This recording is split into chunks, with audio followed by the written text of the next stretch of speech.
Hello, good morning, students. Welcome back to the seventh lecture of class 9th, chapter number 2. So, is matter around us pure? Now, in this lecture, we will discuss about the difference between the physical change and the chemical change. So, first of all, we will see about the physical change.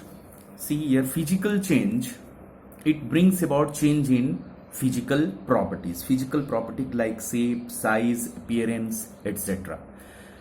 In chemical change, it brings about changes in its chemical composition. Means a new substance is formed in chemical changes. Here, no changes in chemical composition occurs. Example you can take, if we heat the ice, it is converted into liquid. But the chemical composition of the substance, that is H2O, does not change. In similar way, in chemical change, changes in chemical composition occurs. Okay, it is a reversible change, means it can be reversed, means ice can be converted into liquid. This liquid can be converted into ice when it is kept in again at low temperature. So it is irreversible process. This chemical change is irreversible process. Once the mango is ripened, it cannot be made into raw mango. No new substance is formed. In this, new substance is formed. Okay. Now coming to the types of pure substance, we are having two types of pure substance: element and compound. Element and compound. So first of all, we will see about the element. Now, according to Antoine Laurent Loiser, element is basic form of matter that cannot be broken down into simpler substances by chemical reaction. Means it is such a basic form of matter which cannot be broken down into simpler substance by chemical reaction. So again, it has been divided into three categories. Let us see. So three categories is nothing but metals, non-metals and metalloids. Now, what is metals, non-metals and metalloids? Metals, they are having the property to conduct electricity. They are having some properties. Okay, so metals are those substances which conduct electricity, means they are good conductor of heat and electricity. Example, all the metals except some of them maybe are metal, means metals. So most of the metals conduct electricity, while non-metals, they do not conduct electricity.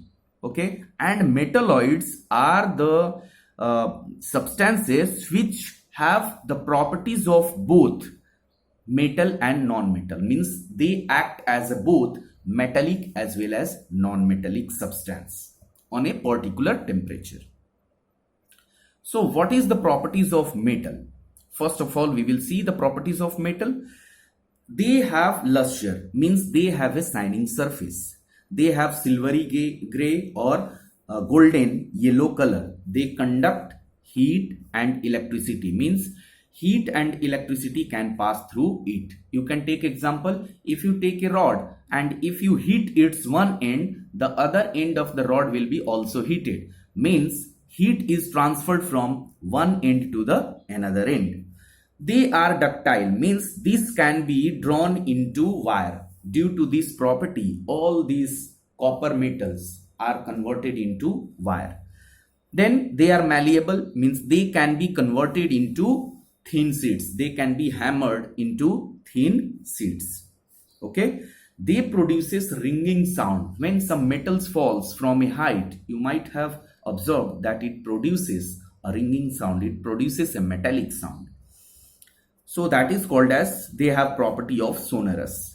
You can take example of gold, silver, copper, zinc, aluminium, iron. All these are metals. Now, metalloids are those substances which act as both metals as well as non-metals on a particular temperature. Now, coming to the compound. Coming to compound, we can see that a compound is a substance, right? A compound is a substance made up of two or more elements. A compound is substance made up of here you can write made up of two or more elements chemically combined with one another in a fixed ratio. So all the compounds are formed by two or three more elements and they are chemically combined with a fixed proportion, right? Fixed proportion. So we can take example that NaCl is formed, so they are NaCl, so they are formed by the fixed quantities of this element.